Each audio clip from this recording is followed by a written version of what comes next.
All right, before we unchain Reusse here, let's talk about our friends at Zero Res. So, you got holiday gatherings coming up here. Your house might be a mess. You probably haven't cleaned that carpet in a long time. That's where Zero Res comes in with a 4.9 rating out of 5 on Google, over 17,000 reviews. You know they're going to get the job done right, so you don't have to DIY it. Call Zero Res at 952-0RES or ZeroResMinnesota.com and say you want the Score North special to get 3 rooms zero resified starting at just $129. That's 952-0RES or ZeroResMinnesota.com. Say you want the Score North special. Spell it forwards or backwards. It spells the same. Zero Res. The Wolves were down 17-2. I wanted to say something about Zero Res. Oh, Don't sure. you feel better as a human being after your carpet's been cleaned and you're walking around the house? You just for a while there, you just say, I'm a good guy because it smells nice in here. So, and you know what? Like when you're wearing white, here's a hint: when you're wearing white socks around your house and you look down and there's like a dark color on them after a few minutes. That's so good. You got to clean your carpet. Good. I love the carpet. I love the couple times a year carpet clean. It's fantastic. Anyway, how about our Wolfies, man? Ant goes 3 for 19, and they win in a walk because Nas goes nuts. And, Nas is, carried him early in the season. And then he was a contributor, but he wasn't a star for a while. And then he's been good again lately. But last night, fantastic. And to the point that the Mavs are sitting all the regulars in the last 5-6 minutes, just gave up. They got hammered. And Luka is over there pouting. And it was a fantastic win, considering they started off behind 17-2. 17-2, and they ended 36-point swing in that game. Yes, yeah, it was. The big guys. What is Nas? 6'9"? Is he 6'9"? Yeah, 6'9". Yeah. Man alive, they can. He's gotten so mobile and did so much to improve himself. Physically, and when he was a kid, did you ever imagine him shooting threes, playing out on the court? You always thought he'd just be a backup power forward who'd go in and get some rebounds. And people love to badmouth NBA players and what effort they put into it. What do you think this guy did for about 4 years to become the player he is now? It's pretty fantastic. Yeah. So, it's super impressive. And so we were talking before the microphones got flipped on here.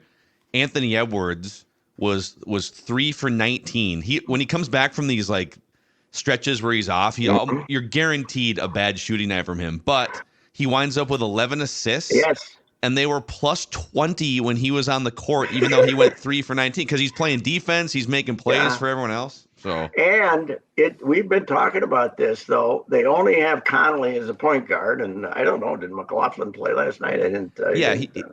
He got in for 2 minutes at the end, I guess. But yeah, the modern NBA when Connolly sits, Ant's got the ball, right? I mean, they don't. You're not devoted to having a point guard on the court all the time if you got. Off guards and other Anderson and Kyle Anderson being that. If you got guys like that can move the ball in the modern NBA, you don't need both point guards, because when we started the year, I was saying, who in the hell is going to play when Connolly only plays 26 minutes? And now it turns out anybody, with it, they just have. And they're big guys. When Cat and Nas Reed can kind of handle the ball, like they got a bunch of guys who can handle it. Mm-hmm. It's the fact that it is working has never shocked anybody more than me. To see that the 3 big guys can work together. It's pretty fantastic. That's one of their most impressive wins in a long time, because they just they got run by New Orleans, basically physically beat up, and the turnaround and have Dallas saying, the hell with it, we can't win this game after being ahead 17-2 is pretty impressive. Yes. Yeah. They are now also, Pat, I think the thing that's the most impressive is what they do. They are just a really good team. Like when you can go in on a road game, right? Mm-hmm. Fall down. I'm sorry, in this league, it's what, 16-2, and you're like, okay, this is probably going to be a long night, and you come back and reverse it like that. Mhm. That's not fluky. That's not a pop-up team. That's an actual sustainable team that just looks damn good.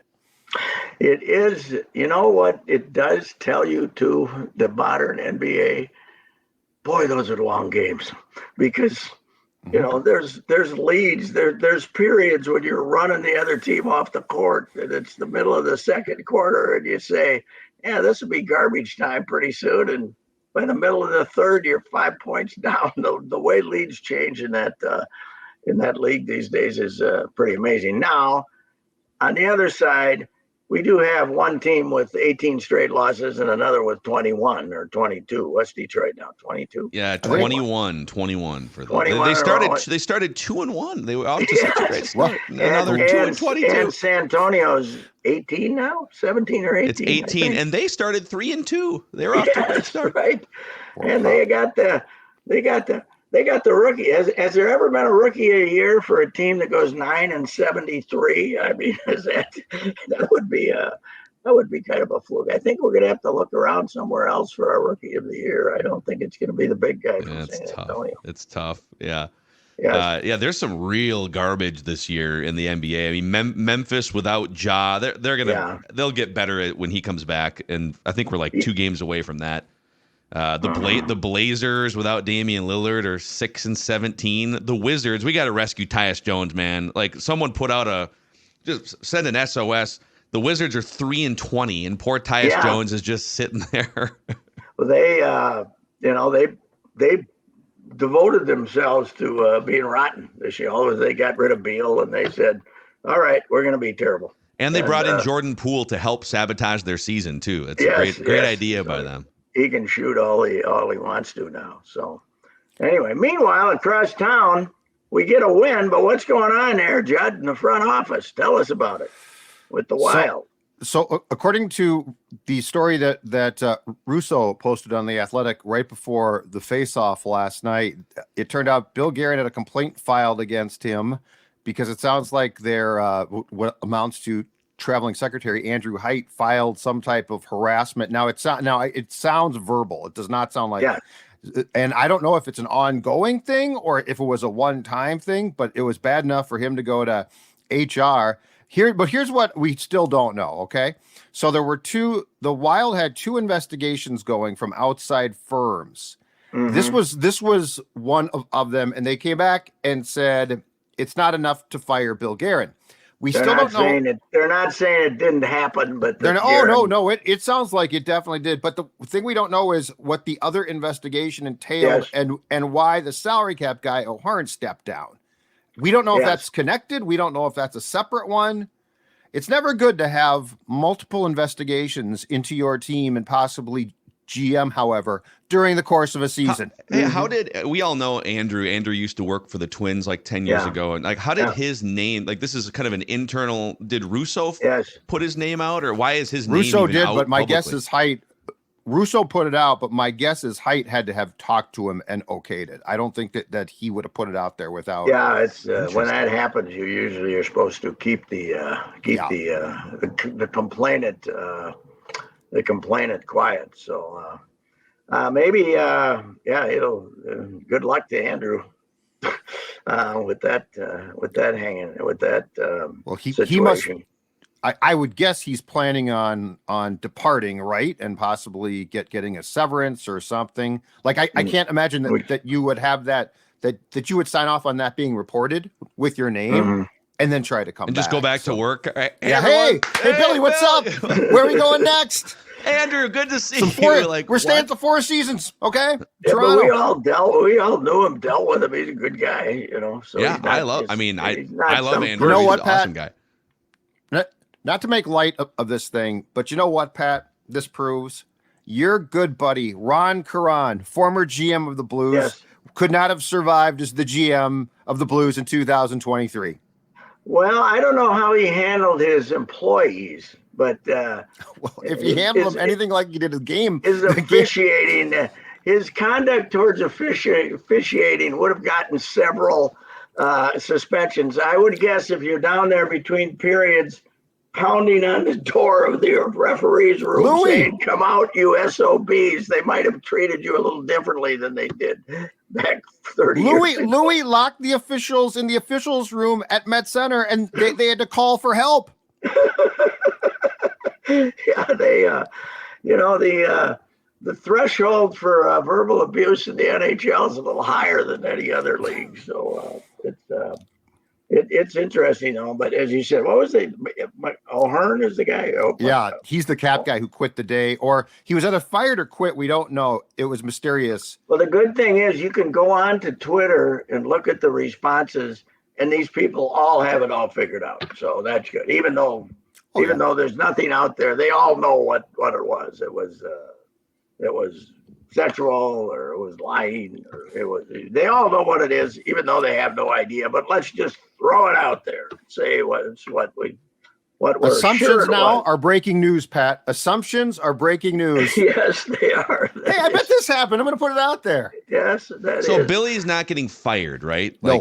No. They said it's not a fireable offense. It didn't rise to fireable. He's going to have to. I think he's going to have to bite his. He's not a bite his tongue guy, though, and I think perhaps, at least, dealing with players, you probably don't have to change, right? But he's going to have to watch himself. Plus, now I think we all know this to be true. He likes beverages. Yeah, and that's a hockey thing. That has a tendency to take the governor off people, so he's going to have to watch that. Well put.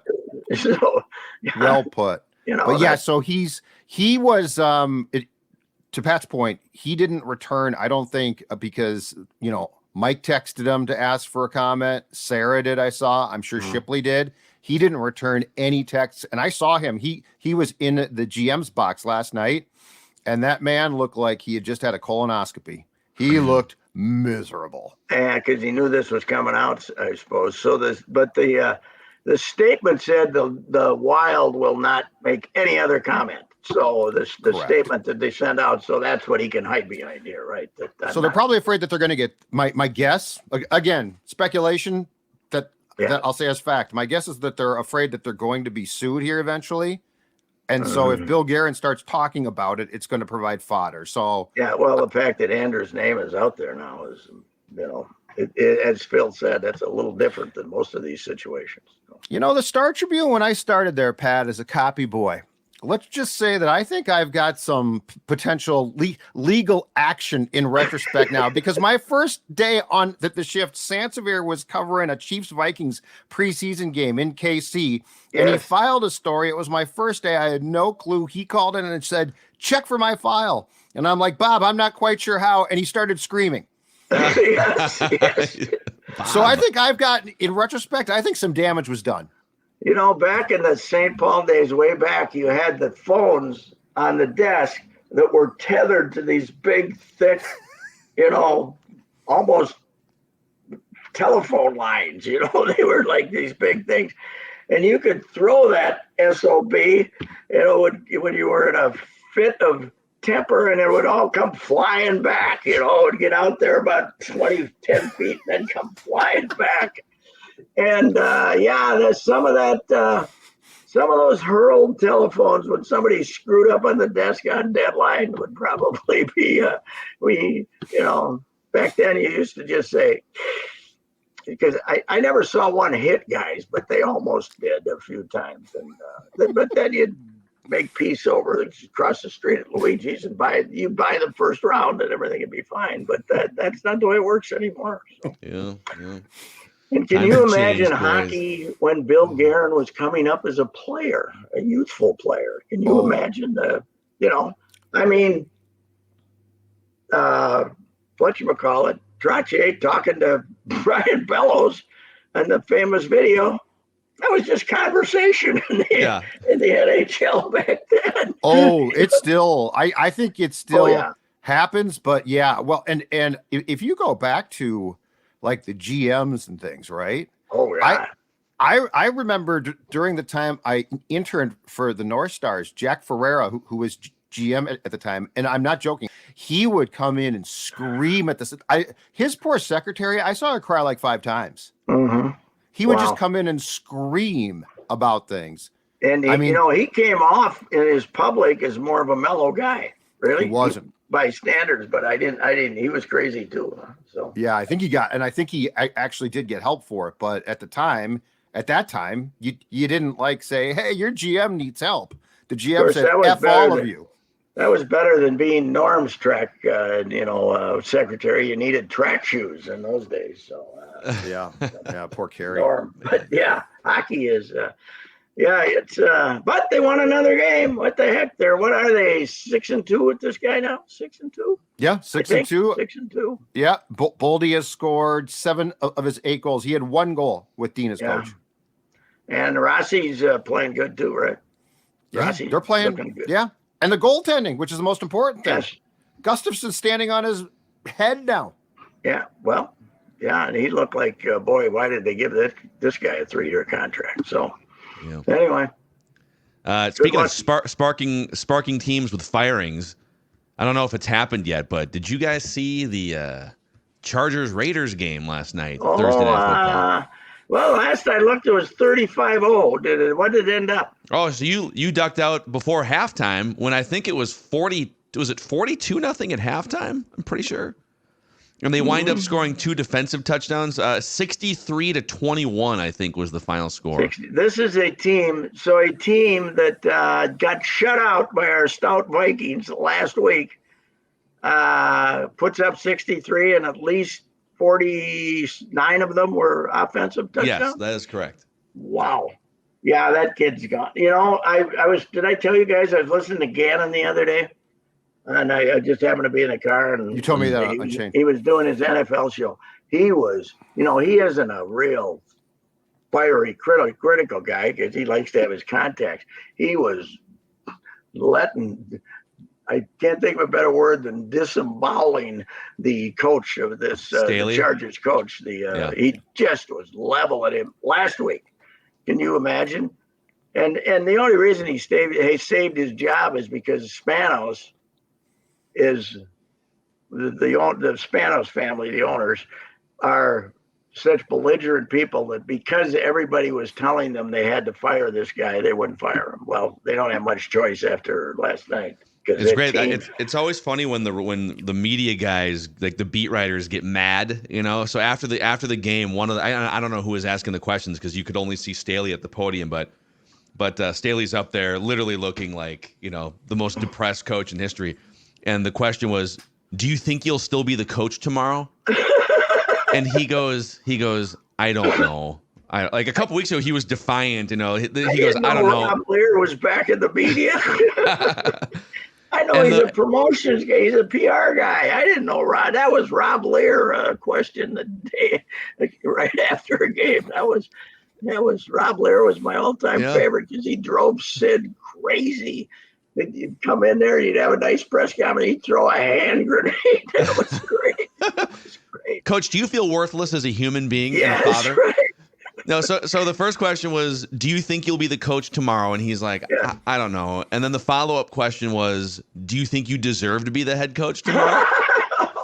And Brandon goes, yes, I do. And he goes, why?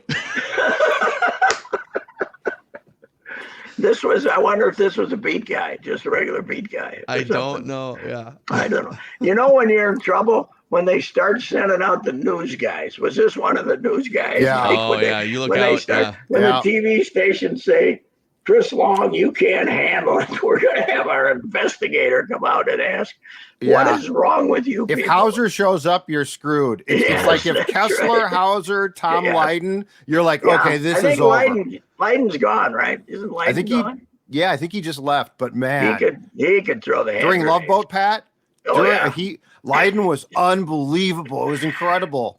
They did not approve of Gene Harrington saying, Dante, you want to talk about the boat or you want to talk about the Bears? They did not approve of that one. That's the opening question. Lydon had the great one in because the Vikings during the whole Love Boat scandal sent poor Ticey down to answer every question. Like they never got a lawyer out there. They never got anyone out there. So, it's a football coach. And so one of Lydon's questions was, is it true or not that you use the fine money you collect to fund the boat trip? And Tice like, no, that's not true. So the lead like that night was Vikings claim they don't use the fine money to fund the boat trip. And meanwhile, Channel 5's got guys in McKinney's dumpster diving. God. Yeah, it was great.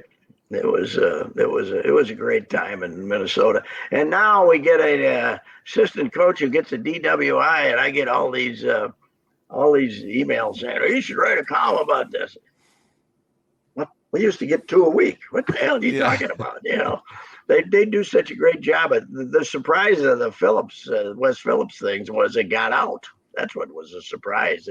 It got through the security system that they, you know, I think these guys are all told, call us first.